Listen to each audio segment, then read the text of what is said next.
saya menyelidiki walaupun saya tak kenal dua budak ni, tak pernah berkawan. Saya tanya orang kampung, orang terdekat, orang sumber-sumber yang konkret kan. Suspek ni pun bukanlah orang yang dikenali sebagai dengan cara yang begitu jahat. Tak pernah disebut orang dia ni jahat, tak pernah. So budak yang cerdik, kita saja dia dapat 8A masa SPM kan. Cuma tak dapat sambung belajar kerana faktor kemiskinan. Betul. Mangsa pun selalu pergi surau. Anak-anak yang baik yang jaga mak dia yang sakit. Ya.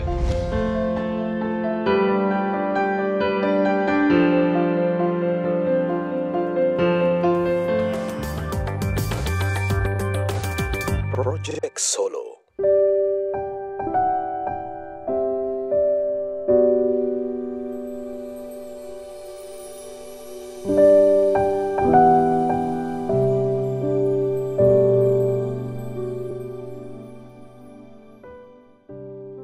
Hai, Assalamualaikum semua. Terima kasih kerana bersama Project Solo. Dan hari ini aku tak keseorangan. Aku ada tetamu khas hari ini bersama Project Solo. Ini adalah seorang kawan aku. Dia seorang wartawan. King, boleh kenalkan nama dulu, King? Hai, saya Raja Hisham Zaid. Ataupun dalam Facebook Mr. King Hisham lah. King Hisham. Okey, King. Jadi kita baru-baru ni dikejutkan dengan kisah pembunuhan yang melibatkan seorang remaja perempuan mati dibunuh di Hulu Terengganu baru-baru ini. Jadi sebagai wartawan, apabila pertama kali bila mendapat berita tu, macam mana kau punya reaksi? Okey, pada hari kejadian tu saya kerja macam biasa. Saya kerja petang sampai malam. Dan saya terima WhatsApp dari sahabat kita, Esrawan ni dari Terengganu, tentang satu kes pembunuhan di Kampung Lubuk Batu, Terengganu. Bila apa saja melibatkan kampung saya kan, agak sesuatu yang melibatkan tragedi. Macam hari tu ada kematian hari raya, melibatkan 3 beradik mati sekaligus kan. Satu benda yang tidak berapa gemar untuk saya menghadap cerita-cerita seperti itu, walaupun kita dah biasa dengan cerita-cerita yang begitu rupa kan. Tapi bila melibatkan orang yang kita kenal, kampung halaman kita kan, dia agak kita berhadapan dengan pelbagai rasa. Sebagai wartawan yang perlu neutral dan berpijak pada fakta, kita perlu menghadapi pelbagai rasa dan perasaan yang kita ada kan. So bila saya dapat skrip tu, saya termenung agak lama juga lah, sebab malam tu saya akan baca. Dan saya perlu olah peringkat awal, olahan perkataan ataupun story tu, cerita tu. Saya teliti, saya baca, saya teliti.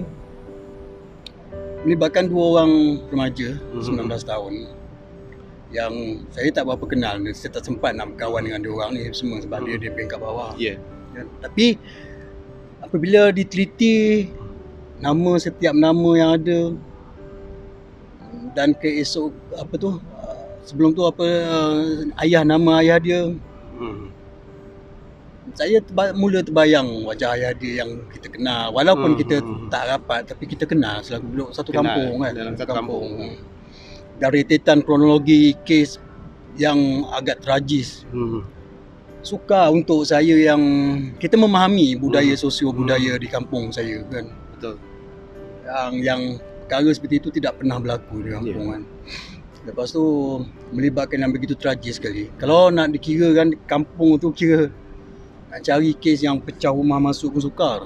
Sebenarnya pada peringkat awalnya saya ingatkan macam ada penjenayah masuk kan. Pada peringkat awalnya pun itulah expectation kita, itulah jangkaan kita.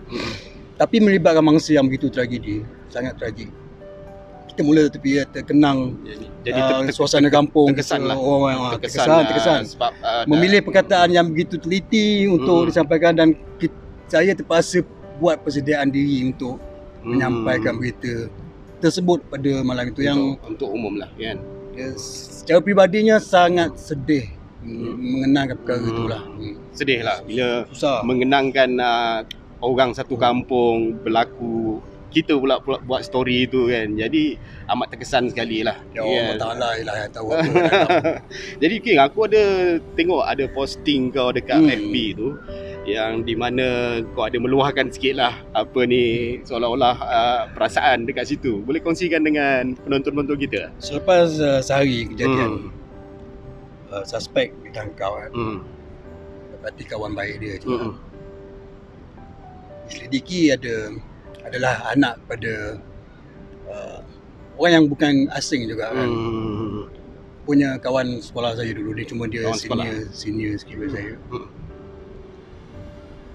Perasaan bercampur bau, dan dalam masa yang sama kita mula mendapat info-info yang datang kepada kita kan. Dan kita melihat apa yang ada dekat sosial media kan. So bila kita teliti, kita masa tu kita sedih dengan apa yang berlaku kan. Kesian pada mangsa, terutama pada ayah dia. Saya melihat sendiri visual temu bual ayah dia pada hari kejadian pada hari Ahad. Dan kita memahami perasaan tu.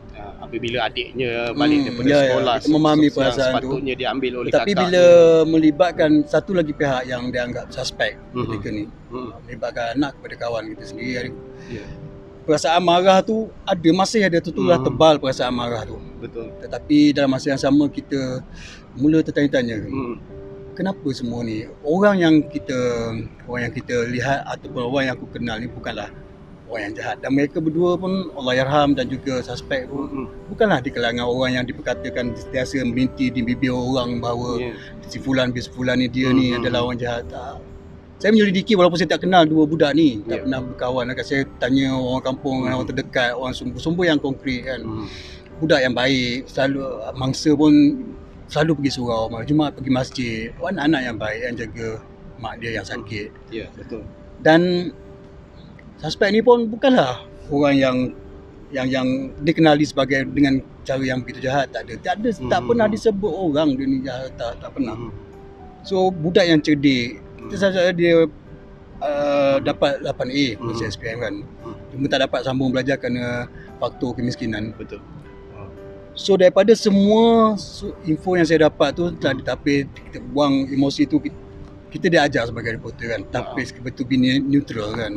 Kena tapi balance apa yang dalam masa satu kejadian yang agak tragis dan kita bersibati, sangat sedih, bersibati pada mangsa, apalagi orang yang kita kenal. Dalam masa yang sama ada satu sisi sudut pandang yang kita mungkin terlepas kan. Mungkin orang persoalkan apa yang status saya buat tu kan. Mungkin orang kata dia pergi ke balai dengan pelbagai alasan kan. Bukan dia nak mengaku salah apa semua. Saya cuma boleh cakap macam ni lah. Saya tak nak campur urusan siasatan polis yang terlibat ni. Dan kita pun tidak perlu menjadi seorang hakim dan mendahului siasatan polis. Mereka lebih pakar daripada kita. Tak payahlah kita nak campur kan. Cuma dari satu sudut insani kan, kita sebagai ibu ataupun bapa, kita kenal anak kita. Kita tahu bila dia suka, apa dia suka makan, masa mana dia marah, bila dia merajuk, bila dia berbohong, bila dia macam-macam perangai sense itu ada. Bukanlah satu mustahil jika seorang ibu mengetahui apa yang cuba kau sembunyikan. Dan tentunya ada sokongan ke arah itu kan. Tetapi walau apa pun, di sebalik kepada mangsa, kita perlu jaga juga. Sebab apabila kita melihat komen-komen netizen, saya tak salahkan mereka semua, saya faham sentimen netizen, saya faham kan. Tapi kita perlu ada adab dan juga disiplin dalam mengkritik sesuatu benda dalam kita menzahirkan simpati. Jangan sampai kita menzalimi pihak yang lain.